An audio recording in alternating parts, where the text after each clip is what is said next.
Le 21 juillet 1985, Rock Hudson est hospitalisé à l'hôpital américain de Paris après un malaise dans sa chambre d'hôtel du Ritz. 4 jours plus tard, son attaché de presse révèle devant la caméra « Monsieur Hudson a développé un syndrome d'immunodéficience acquise, diagnostiqué il y a plus d'1 an aux États-Unis. Il est venu à Paris pour consulter un spécialiste de cette maladie. » En révélant souffrir du sida, l'acteur américain reconnaît être gay. En effet, à cette époque, on croit que le virus ne touche que la communauté homosexuelle. Son aveu produit une déflagration planétaire. Comment ça?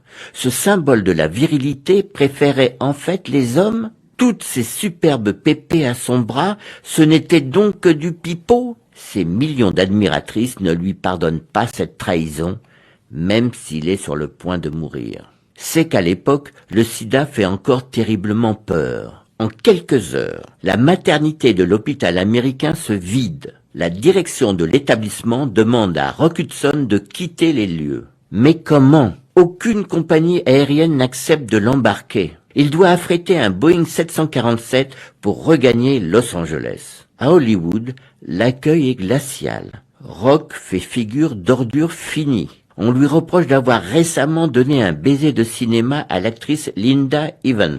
N'aurait-il pas contaminé d'autres partenaires? Chacun soupçonne l'autre d'avoir été contaminé par l'acteur. Les scénaristes suppriment toutes les scènes de baiser de leur scénario. Hospitalisé dès son arrivée à Los Angeles, Rock Hudson devient de plus en plus faible. Il est désormais cadavérique. Son ex-amant, dont il est séparé depuis 2 ans, l'accuse d'avoir poursuivi leur relation sexuelle en se sachant atteint du sida, ce qui est absolument faux.